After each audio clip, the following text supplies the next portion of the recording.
अस्सलाम वालेकुम सामीन। आज हम आपको इस वीडियो में बताएंगे कि एसेट्स बियॉन्ड मीन्स का कॉन्सेप्ट क्या है और एसेट्स बियॉन्ड मीन्स का कॉन्सेप्ट कहाँ से आया। सामीन, एसेट बियॉन्ड मीन्स यानी आमदन से ज़्यादा असासे उसको कहते हैं कि जब आपकी इनकम से ज़्यादा जायदाद या असासे या एसेट्स आपके पास हों। सामीन, आपको ये बात पता होगी कि किसी भी आदमी की एक एक्सपेक्टेड इनकम होती है।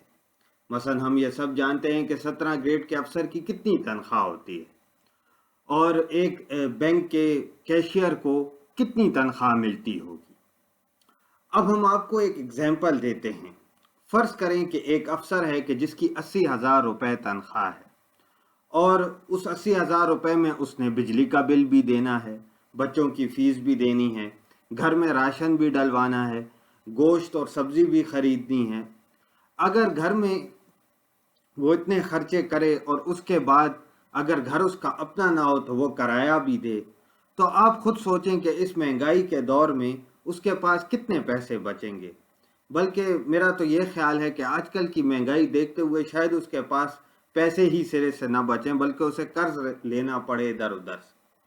अब अगर वही आदमी कि जो इतने खर्चे भी कर रहा है और साथ साथ उसने 30 लाख की गाड़ी खरीद ली और उसने एक बंगला बना लिया और उसने साथ साथ दुकानें भी खरीद ली, तो आपके जहन में ये सवाल तो पैदा होगा कि आखिर उसके पास इतने पैसे आए कहाँ से।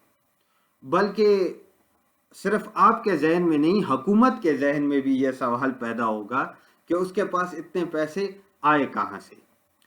यानी जब आपकी कागजी आमदन यानी वो आमदन जो कागजों पे मौजूद है उससे आपके असासे इतने ज़्यादा हैं, इसको हम नाम देंगे एसेट्स बियॉन्ड मीन्स। कुछ लोग एसेट बियॉन्ड मीन्स को लिविंग बियॉन्ड मीन्स से कंफ्यूज करते हैं। लिविंग बियॉन्ड मीन्स एक बिल्कुल अलग टॉपिक है जिस पे हम एक और वीडियो आपके सामने लाएंगे।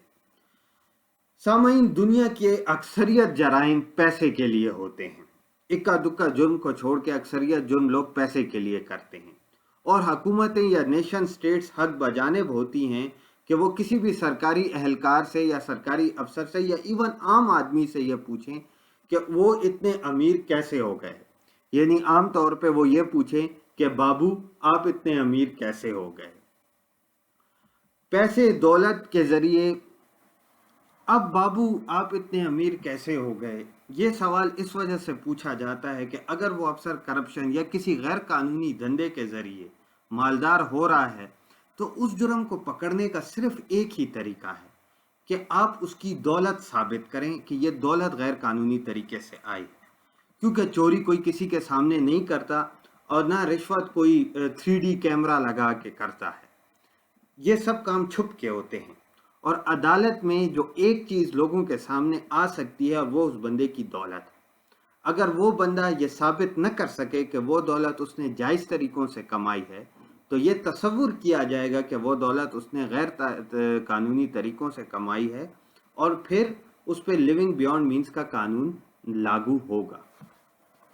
सामाइन, लिविंग बियॉन्ड मीन्स का कानून वैसे तो अब पूरी दुनिया में लागू है, मगर इसका आगाज़ हज़रत उमर के दौर से हुआ था।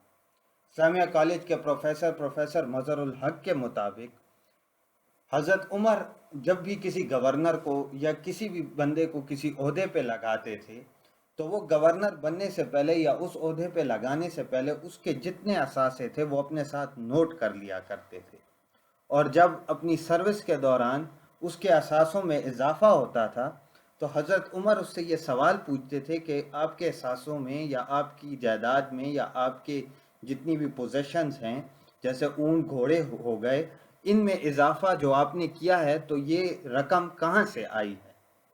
इससे उस बंदे का एक तरह का एहतसाब हो जाता था। सामीन, आज पूरी दुनिया में ये कानून नाफिज है और वाइट कॉलर क्राइम, ना सिर्फ वाइट कॉलर क्राइम बल्कि किसी भी क्राइम जैसे स्मगलिंग, जैसे शराब बेचने का कारोबार, किसी भी गैर कानूनी कारोबार को पकड़ने का ये सबसे मौसर कानून है। क्योंकि इस कानून के मुताबिक आप पैसे पे नज़र रखते हैं, आप पैसे के ज़रिए ये साबित करते हैं कि इसके पास इतनी दौलत है اور اس کی جو لیگل بزنس ہے، جو اس کا جو جائز بزنس ہے یا اس کی جو نوکری ہے، اس سے جو انکم ہے وہ اس قابل نہیں ہے کہ اس سے وہ مہنگی مہنگی گاڑیاں خریدے، اس سے وہ بڑے بڑے بنگلے بنائے. لہٰذا یقیناً یہ کوئی غیر قانونی کام کر رہا ہے، اور اس سے آپ اس پہ یہ غیر قانونی کام ثابت بھی کر لیتے ہیں. صرف سرکاری ملازمین کے لیے یہ قوانین نہیں ہیں، بلکہ عام شہری پہ بھی یہ قوانین ہیں، کیونکہ ٹیکس چوری بھی اسی قانون کے تحت ثابت ہوتی ہے. کیونکہ اگر ایک آدمی ٹیکس چورا رہا ہے تو یقیناً وہ اپنے کاروبار کو بہت کم دکھا رہا ہے، مگر وہ آدمی جائیدادیں جو خرید رہا ہے وہ اس کے اصل کاروبار کو ریفلیکٹ کر رہی ہیں. لہٰذا آپ اس سے یہ بھی ثابت کر سکتے ہیں کہ یہ بندہ تو بڑی بڑی جائیدادیں خرید رہا ہے، لیکن کاغذ میں اس نے اپنی انکم کم بتائی ہے تاکہ یہ کم ٹیکس دے، اس لیے اس سے ٹیکس چوری بھی ثابت ہو سکتی ہے. بہت بہت شکریہ.